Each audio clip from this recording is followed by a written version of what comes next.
Another instance of racism on the OU campus. Paul Manafort sentenced to years in prison and a celebration of women across the world. This is OU Nightly.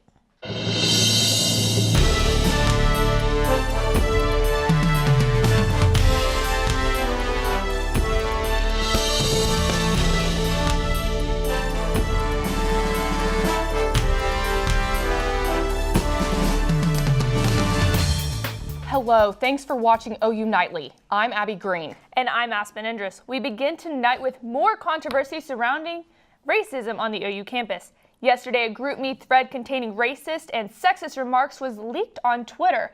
OU Nightly's Shiloh Sellers spoke with one of the individuals involved. Another outbreak of racism on OU's campus leaked yesterday due to an unidentified individual running a Twitter account under the name of James Googly.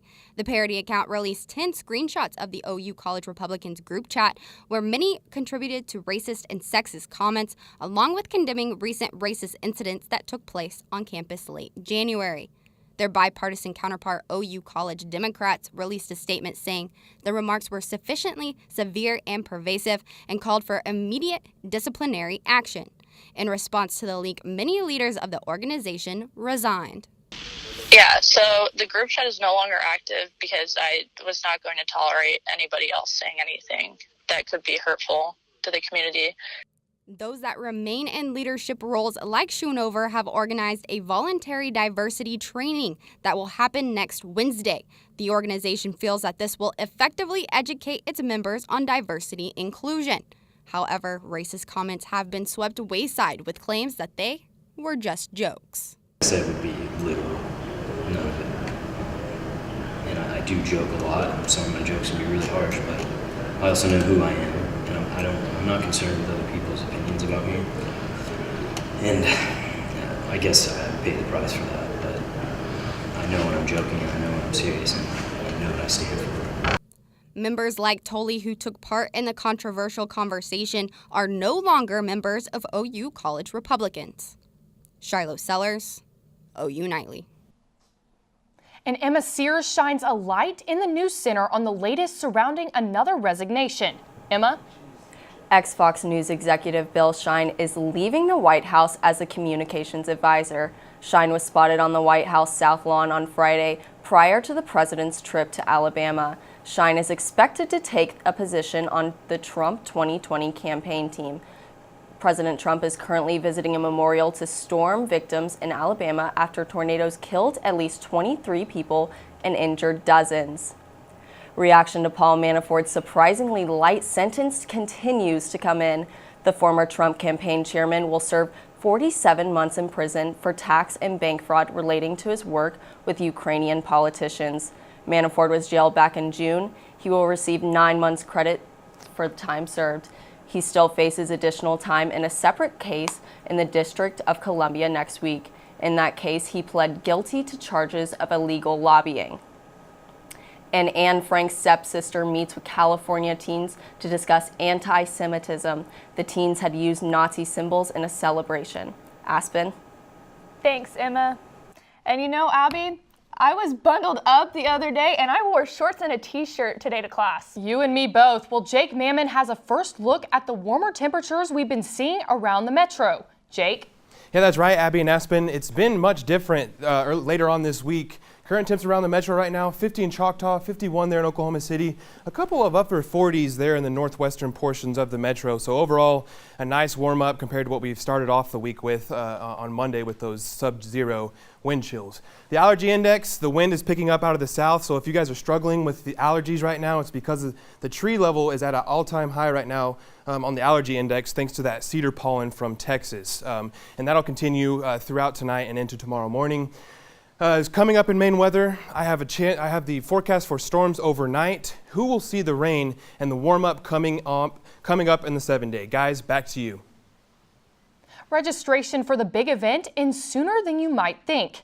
We'll have more on how you can sign up to volunteer. Love it or hate it, daylight saving time could be a thing of the past for Oklahomans. We'll tell you why when OU Nightly continues.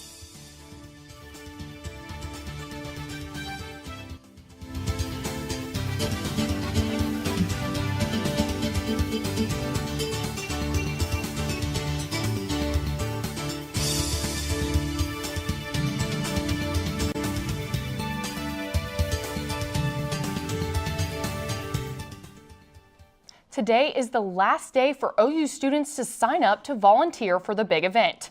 This is the event's 20th anniversary, and around 6,000 students, faculty, and staff are expected to participate.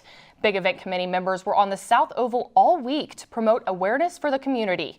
Service Project. Volunteers will serve all day at 200 job sites around the Norman and Oklahoma City areas on Saturday, April 13th. It's just really cool to unite the student body all together and go out and just think about others for once, or like during this time in our college life, and just going out and serving the community. To register, go to orgsync.com and search the big event. And it's almost time to spring forward for daylight savings time. Get ready to set those clocks 1 hour ahead Saturday night. But how much longer will Oklahomans practice this 100-year-old time shift? Daylight saving time was originally established in the U.S. during World War I to conserve coal, but some Oklahoma lawmakers are now working to get rid of it. Republican Senator Kevin West introduced a bill during this legislative session that would eliminate daylight saving time and set Oklahoma to a standard time. If we're on daylight saving time in the winter, the sun's not coming up until 8 o'clock or a little bit after 8 in the morning, and we had several kids that were injured by cars going to school in the dark. So if we're on standard time, you don't have any of those issues. West says he doesn't expect House Bill 1117 to pass this session, but he will continue his efforts. And who runs the world? Girls. We have more on today's international holiday. Plus, Jake is here with more on the weekend weather. Yeah, guys, the clouds are sticking around right now. When can we expect them to clear out? And I'll have your chances for severe weather happening this evening coming up after the break.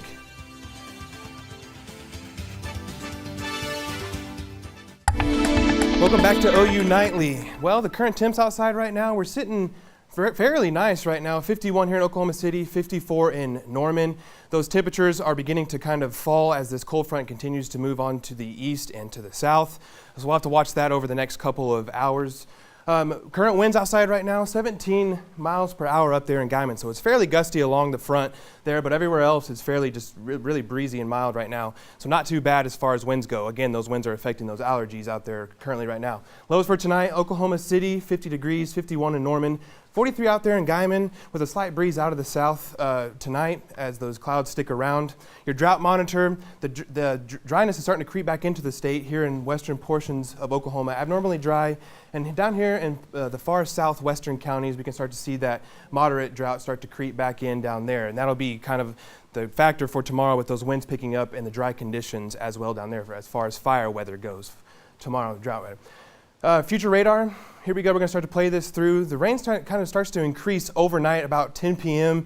We can see a few supercells, isolated supercells that could potentially pop up along the line and continue to push east, where I think the main threat for severe weather will be out here in the east and move on out of the state by tomorrow, early tomorrow morning. Future rainfall for the state. Most of the state will see, well, I say most of the state, they won't see as much rain as we would like to see. 7 hundredths of an inch there in Oklahoma City, 1.1 inches there in Miami. Your severe weather outlook, slight risk where we can see those storms capable of producing large hail and damaging winds in southeastern portions of the state. Highs for tomorrow, 70s with a slight breeze out of the north. And then as far as your 2-day forecast, 70 degrees on Saturday with the chance of rain happening overnight, Sunday 48. And the rest of your week looks fairly nice, 54 on Monday, 67 on Tuesday, with our next chance for rain coming in on Tuesday. And then we warm things up nicely into portions of midweek next week. Guys, back to you. Thanks, Jake. And the Illinois grand jury has just indicted Empire actor Jussie Smollett on 16 felony counts of disorderly conduct for filing a false police report. Smollett told the police he was attacked by 2 masked men on January 29th. It was later discovered that Smollett paid these 2 men to orchestrate the crime. And International Women's Day is being celebrated all around the world today. OU feminist philosophy class had their own way to honor women. The group set up a table at the Oklahoma Memorial Union to celebrate. They asked people passing by to write down an inspirational quote or a woman's name who has influenced their lives. For one student, it was more than just a project. I don't think people in this world, it's a man's world, and nobody understands, the struggle women go through daily. So just to have a day where we can celebrate women all over the world is so great and means so much to me, more than I can explain. Flowers, lollipops, and a flyer highlighting influential women across the globe were handed out. And it's been a really great day for women, that's for sure. Absolutely. And that's all the time Abby and I have here at the desk, but don't go anywhere. Big Friday Sports is up next. Brooke Murski stands by with more on all the Sooner sports this weekend. Brooke? Today on Big Friday Sports, we continue to celebrate International Women's Day with one special athlete right here on campus. Stick around, we'll give you all the details about how one gymnast made a namesake for herself.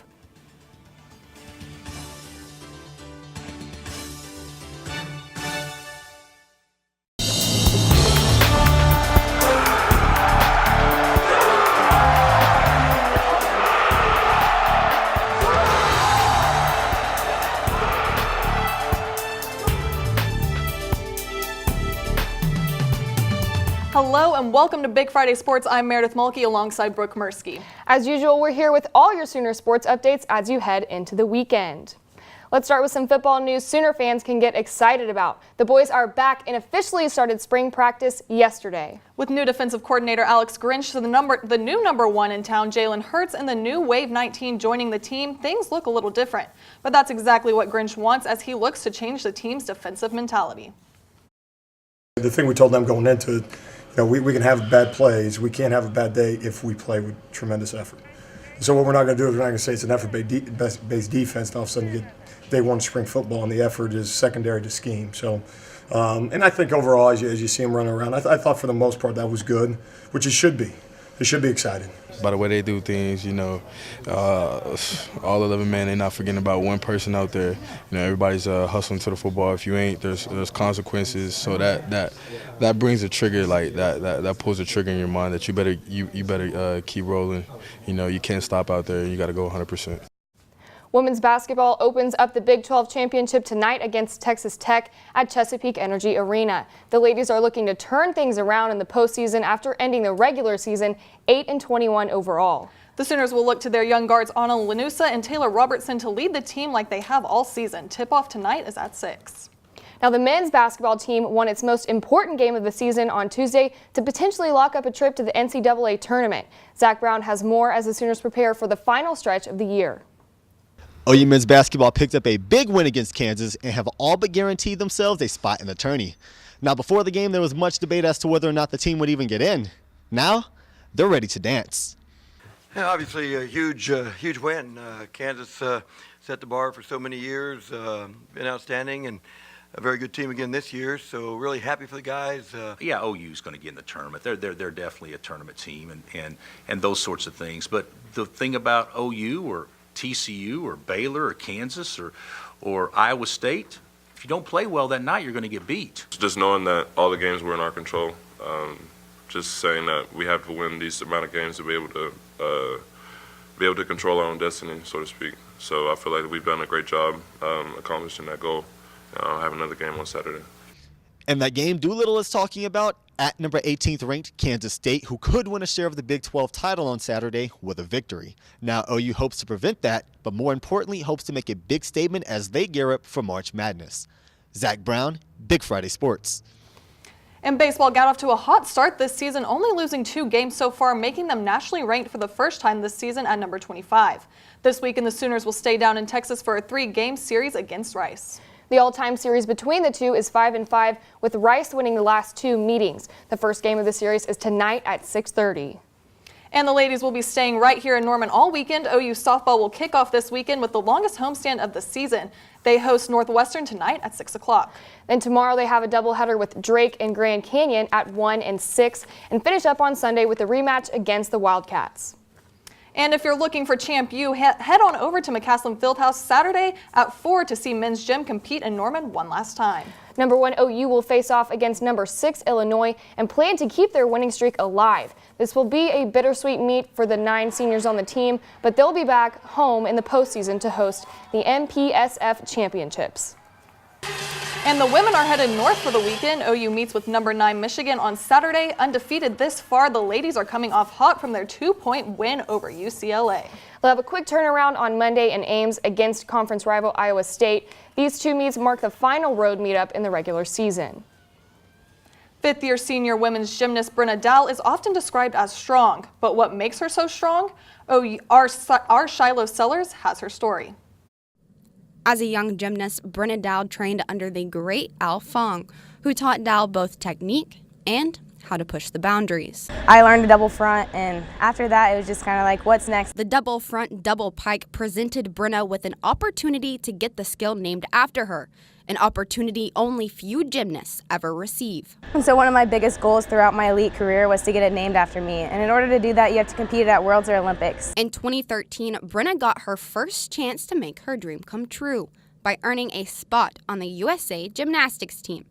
But a switch in the roster took away Brenna's chance to compete and to accomplish her goal. She then made a short detour to Norman, Oklahoma. And then I took a year off after my freshman year to pursue kind of making the world team was a big goal for me, and also to get the double pike named after me called the Dowel. In that year off, Dow made the USA world team once again. But during her qualifying round, the unthinkable happened.